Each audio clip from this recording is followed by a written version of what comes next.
January 2025. Donald Trump is back in the White House. The inauguration is marked by immediate conflict. Across the nation, protesters display black flags and shout, "Impeach Trump," in a chorus that echoes through the streets.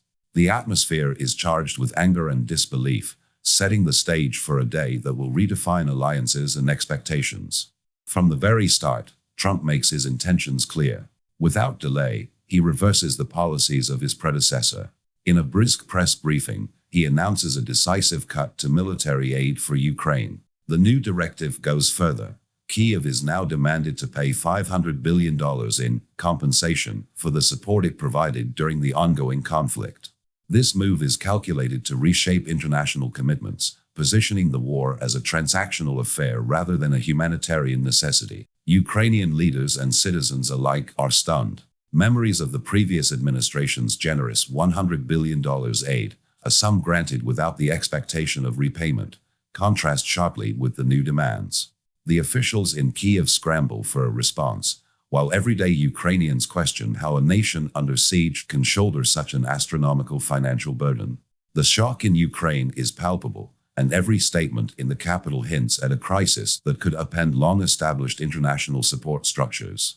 Back in Washington, the corridors of power buzz with a mix of urgency and disbelief. Advisors exchange terse messages as they prepare for the fallout from the president's orders. The administration's internal communications reveal a tense undercurrent. Not everyone is convinced that dismantling old policies is the right move. However, no one dares to challenge the decision publicly. The swift and unyielding stance signals a dramatic shift in U.S. foreign policy, one that jeopardizes established alliances and unsettles global markets. Amidst the growing domestic unrest and international alarm, Trump's next action deepens the controversy. Despite 3 years of a bloody war that has reshaped borders and cost countless lives, he adamantly refuses to label Russia as an aggressor. Instead, he embarks on a high-stakes negotiation with Vladimir Putin, a meeting that is as shocking as it is unprecedented. In a tightly controlled environment, Trump sits across from Putin, their faces set in determined expressions as they trade guarded words. During the discussion, Trump hints at a willingness to recognize Moscow's historical rights over territories now occupied. The implication is clear. The president is prepared to rewrite the rules of engagement, downplaying Russian actions that many have condemned as overt aggression. The diplomatic community is left reeling. Analysts and former officials alike question whether this is a genuine bid for peace or a strategic gamble that could endanger smaller nations like Ukraine. In the meeting, every word is scrutinized. The tension in the room is tangible, each sentence adding a new layer of uncertainty. Observers note that Trump's calm demeanor is at odds with the fiery nature of the issues at hand. His measured tone, instead of reassuring, casts doubt on the principles that have long governed international relations. As the negotiations continue, a critical question emerges. Is this an attempt at a fresh diplomatic approach, or is it a reckless move that will leave Ukraine and its allies isolated and vulnerable? As news of the meeting breaks, media outlets worldwide seize on every detail. Headlines scream of a president willing to compromise on fundamental principles in exchange for a redefined geopolitical landscape. Political commentators dissect the implications of Trump's statements, with many arguing that the historical injustice inflicted upon Ukraine is being ignored for short-term political gain. Social media erupts with debates, and diplomatic cables are hastily dispatched as the world watches a familiar power dynamic twist into something unrecognizable. The fallout intensifies when, in a subsequent briefing, Trump shifts his focus to Ukrainian President Volodymyr Zelensky. With unwavering resolve, he dismisses Zelensky's leadership by branding him a dictator. This statement, delivered without hesitation, sends shockwaves not only through the diplomatic corridors but also among the American public and international allies. It is a stark denunciation that encapsulates the president's broader strategy, a strategy that treats the war as a business transaction and international conflict as a game of chess. As the day draws to a close, every decision, every word spoken, adds to an escalating crisis. The dismantling of previous policies, the withdrawal of vital military aid, and the controversial meeting with Putin all point to a future fraught with uncertainty and risk. In Washington, in Kyiv, and across the world, the repercussions of these actions are beginning to take shape. Every observer, from political analysts to ordinary citizens, wonders what the next move will be and whether the cost of this new approach will be paid in blood, dollars, or shattered trust. By the end of the day, as night falls and the protests continue in the streets, the message is clear. The old threats have not disappeared. They have merely been repackaged in a rhetoric that blurs the lines between strategy and betrayal. The world now faces the daunting reality of a president who views war as a business and international diplomacy as a malleable instrument. The final word of the day resounds with grim certainty. Zelensky is labeled a dictator, and as the headlines fade into the night, the lasting question remains: what will be the true cost of this new world order? Ukraine remembers. In 1994, Kiev signed the Budapest Memorandum. Under immense pressure from the United States, Great Britain, and Russia, Ukraine surrendered its entire nuclear arsenal. The deal promised security guarantees in return for the disarmament. For decades, this commitment was hailed as a milestone in reducing global tensions. Yet, the promise proved to be nothing more than a fragile hope. 30 years have passed. The guarantors of Ukraine's security have not lived up to their word. One of them has launched an attack, while the other has betrayed Ukraine's trust. The weight of history now presses down on a nation that had placed its future in the hands of international promises. The bitter irony is not lost on Kiev's leadership. They recall the day the memorandum was signed, believing it would safeguard their independence. Instead, it has become a symbol of betrayal and loss. The situation grows even more complex. The Russian bombers that now strike Ukrainian cities once belonged to Ukraine. In a twist of fate, these bombers were transferred to Russia under the guise of securing Kiev's future. The United States security guarantees made the disarmament possible, but they also paved the way for a dangerous transformation. The same weapons that were meant to secure peace now rain destruction on Ukrainian soil.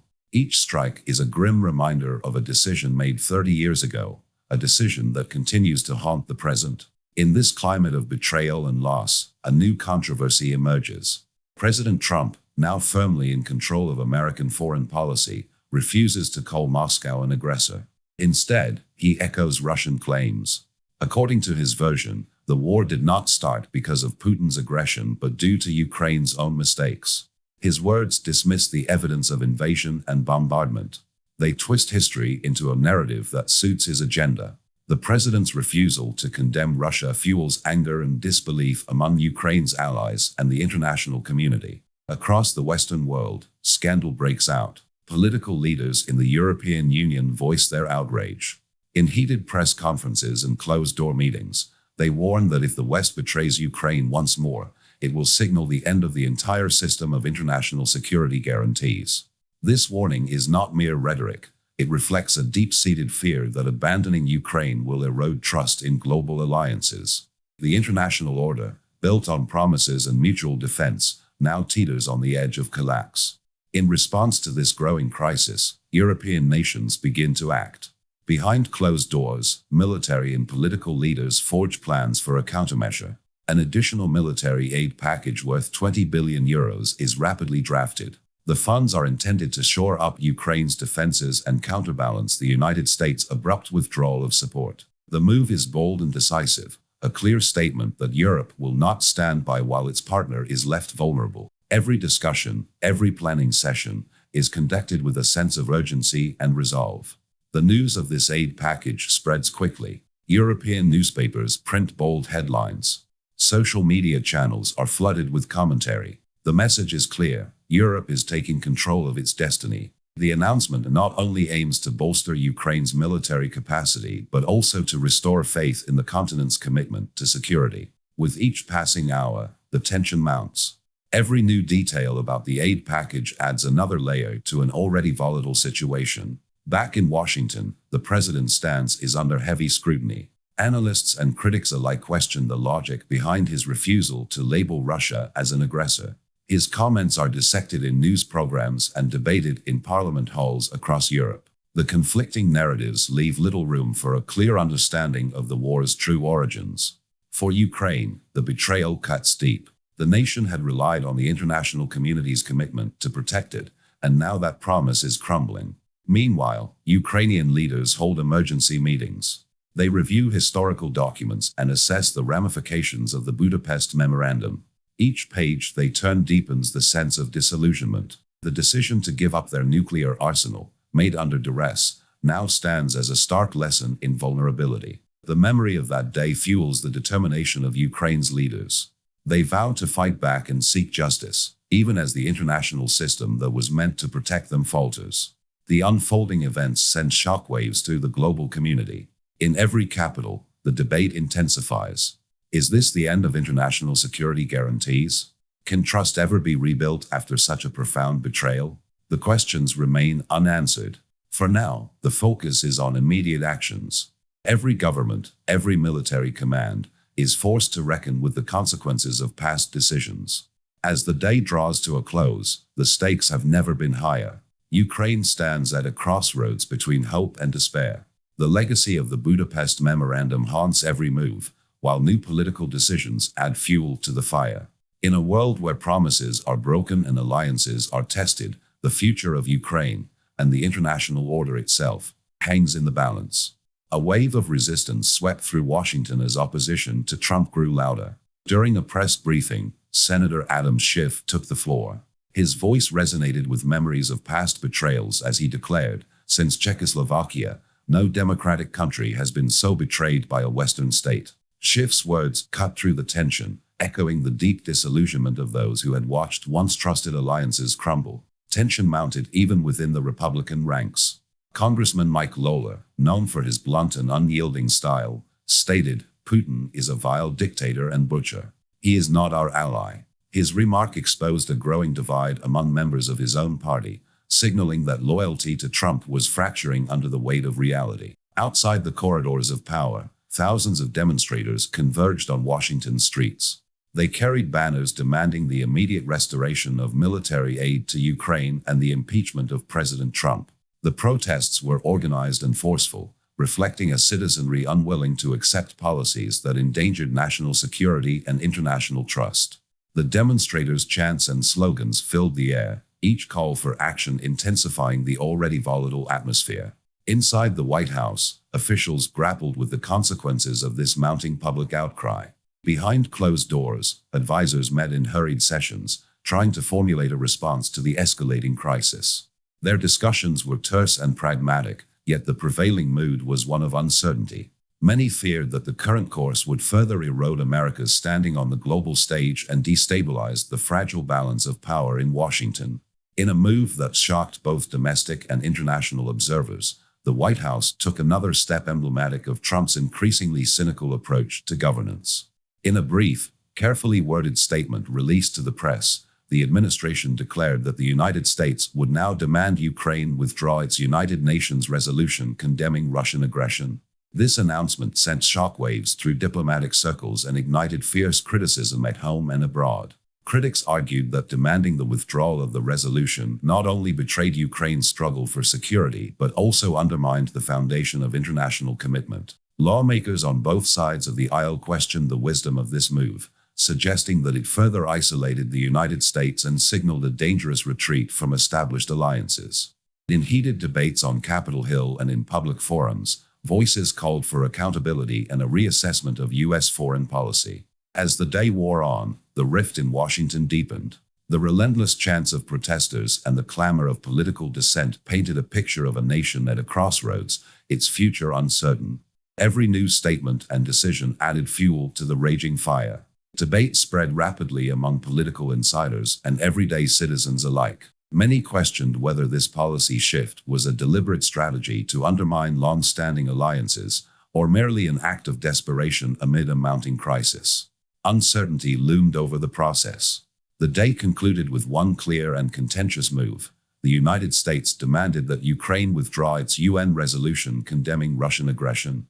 Trump's ultimatum echoed through the halls of power as the nation braced for its consequences.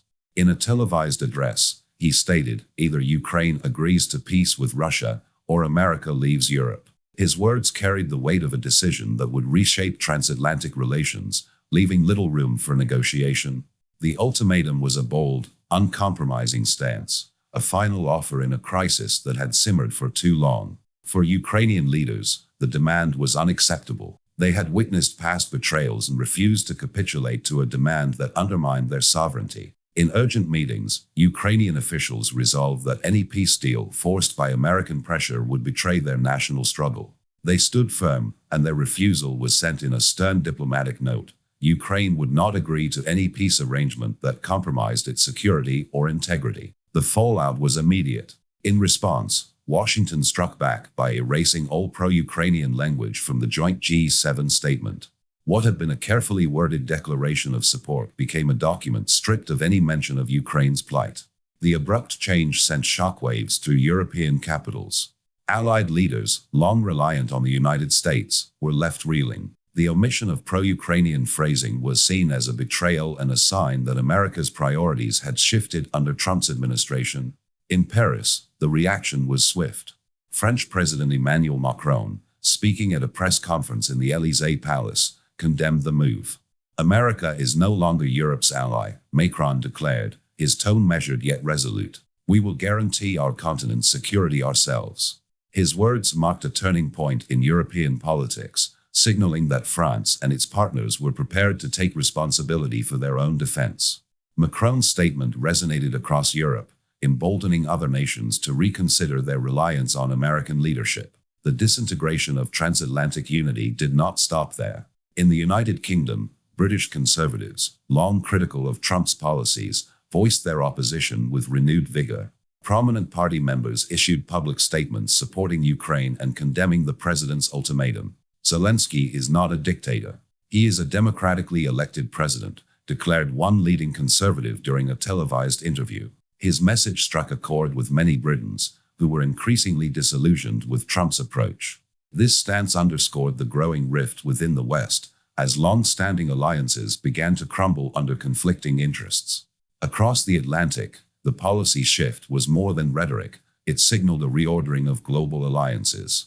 European leaders began convening emergency meetings to discuss a strategy that would secure the continent's defense without relying on American guarantees. Behind closed doors, discussions focused on building independent military coalitions and strengthening economic ties among European nations. The removal of pro-Ukrainian language from the G7 statement served as a catalyst, accelerating plans that had been in development for some time.